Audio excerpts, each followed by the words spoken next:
Dennis Dodd's power rankings. We look forward to them every Monday. I will say that college football has yet to disappoint this season. What do you think? Every weekend's been great. It has.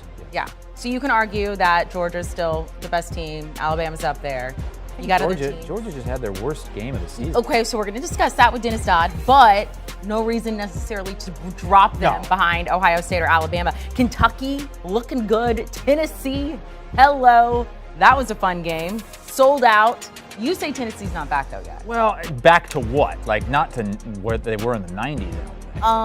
Yeah, but that was the 90s. It was not that long ago where you're saying this program was in shambles there. Dennis Dodd's power rankings after week 4, Georgia, Alabama, Ohio State lingering at the top 3. No movement in his top 5, in fact, there, but after that, Kentucky moving up a spot to number 6 after their win over the weekend against Northern Illinois. And Rocky Top Tennessee up 7 spots to number 7 after they handled Florida easily over the weekend. So let's welcome in our friend Dennis Dodd behind the power rankings here. Georgia's still number 1, as Chris has now mentioned. They had their closest game over the season this past weekend against Penn State. They were favored, Dennis, by 44 going into this one. They won 39-22. So why are the Bulldogs still on top of your power rankings? Yeah, I always say this. When you're playing against a line to see how good you are, you're pretty good. And you're right. They only won by 17 points. They let Kent State hang around, a team that has taken so many body bag games this year. They should be corners. They play football for the honor of playing football. They're just earning money so they can continue to play football in the MAC. But yeah, they were a little sleepy. Georgia was a little sleepy. I think my biggest takeaway was Brock Bowers, the receiver, now becoming a runner and one of the best players in the country. He ran twice for 77 yards, once for a touchdown. But this is to be expected. I know we're going to have we're going to have pitchforks and torches in the streets of Athens, fire everybody, to give them back their NIL money because they didn't win by 44. But look, these games haven't exactly been barn burners to begin with. Even their SEC opener against South Carolina on the road was 48-7. So this is a good Georgia team. They're still number 1. They still have the best team in the country until further notice. So I'm not going crazy right now. They're still number 1. So let's talk about Tennessee. What are your biggest risers this week, up 7 spots?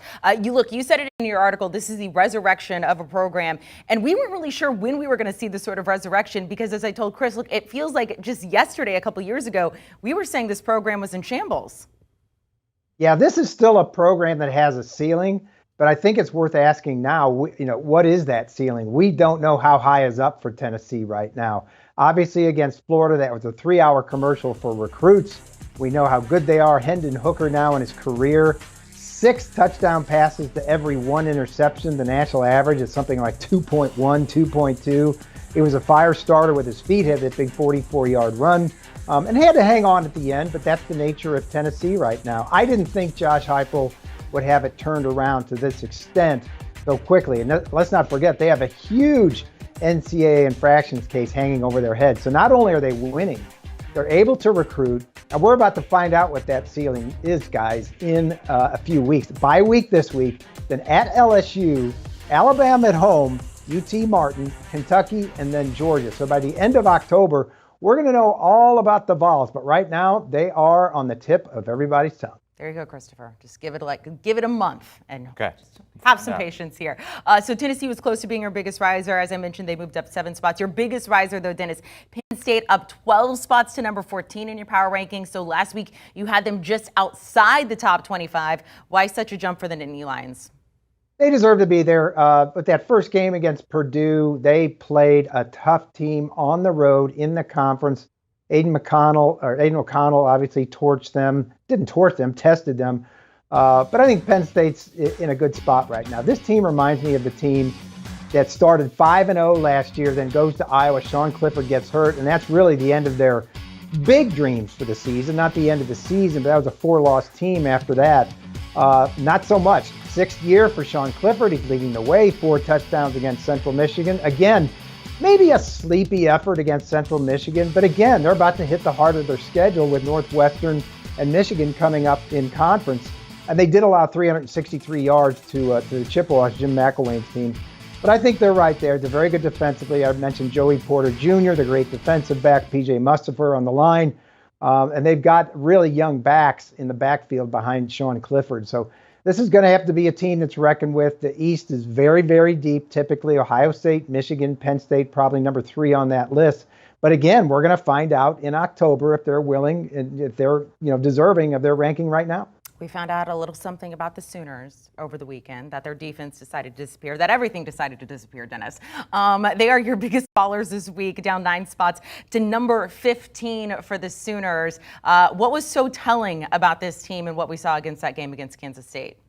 Well, it's fair to say that Kansas State, going back to Bill Snyder, now with Chris Kleiman, has Oklahoma's number. In the last decade, since 2012, no team, no opponent has beaten the Sooners more often than K-State, and that number stands at 5 now.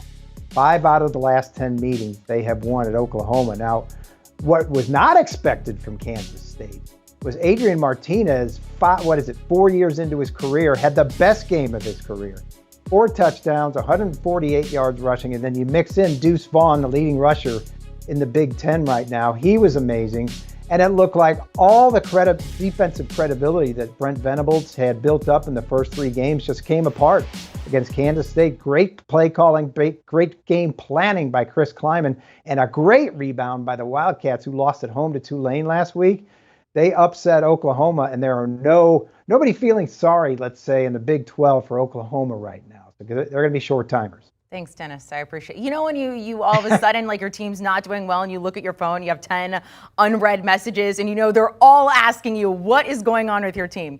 That happened on Saturday. Let's go to the bottom of your rankings. This is not a bad thing, though, for either one of these schools. We have one that hasn't been relevant, and who knows how long. It's a basketball school. We have another one that's still going to turn around here. Florida State coming in at number 24, and 4-0 Kansas, Dennis, at number 25. Yeah, I was at Kansas Saturday to see, okay, are these guys for real? And for now, Kansas is for real, obviously, at 4-0. They've only got 2 more to go to bowl eligibility. But I spoke privately to Lance Leopold, who's going to be on a lot of lists to replace a lot of coaches the way he's going. And he didn't want me to mention his offensive coordinator, Andy Kotelnicki. Now, say that 3 times, but he is a fast-rising offensive coordinator. He's the brains behind the quarterback, Jalen Daniels, who had 4 passing, 1 rushing against Duke. And they host Iowa State this week with a chance to go to 5-0. This is going to be really interesting. Perhaps Kansas' ceiling is contending for a Big 12 title. I don't know if I'm ready to go that far. But Lance Leopold right now has probably done the best coaching job in the United States in college.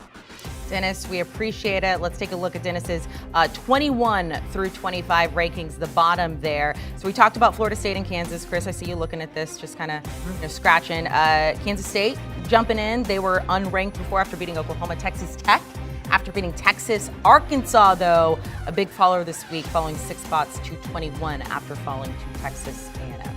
Florida State, 4-0.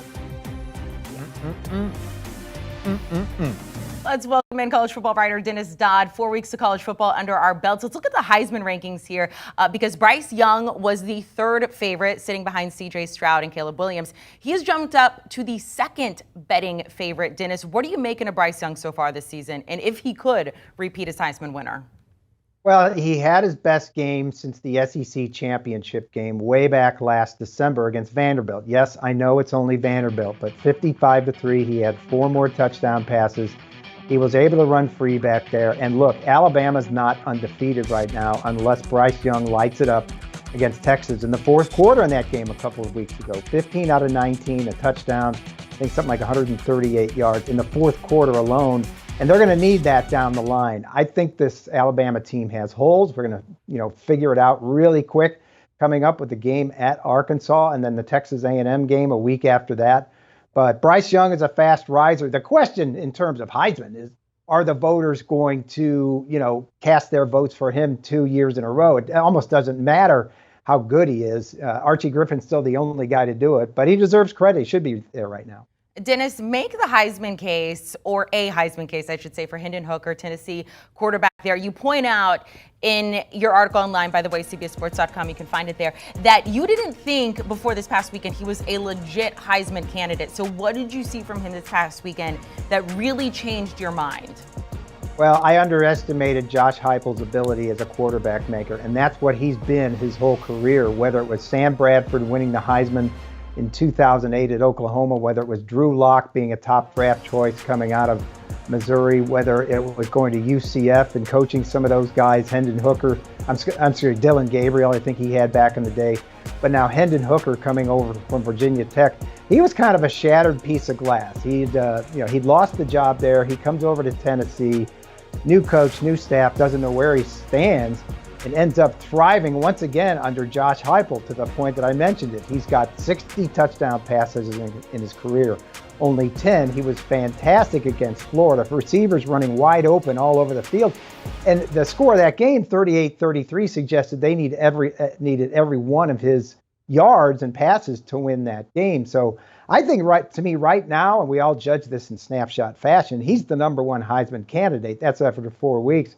But to see what they've done, to fill that stadium, to get competitive in the SEC and to be undefeated now, you've got to lay that at the altar of Hendon Hooker and Josh Heupel. Well, as you mentioned, we'll find out in about a month. So you said bye this week, and then I forget what's after that, and then they host Alabama. What's after their bye? Yeah, at LSU, Alabama, UT Martin, okay, Kentucky, and then Georgia. Like I said, by the end of October, we'll know how high the ceiling is at Tennessee or whether the ceiling kind of collapses on the Vols a little bit. See, Dennis, you're faster than Google. I knew I could answer. Yeah, I could ask you that. You're going to tell me before I could pull it up. We appreciate it, Dennis Dodd. Make sure for all things college football to download and follow the Cover 3 podcast. Latest episode right now, latest 2 going over this past week in Week 4 instant reaction, talking about top 10 shakeups. Should Kansas be ranked? Tennessee, also Ohio State. They are talking about them in the latest episode upon further review.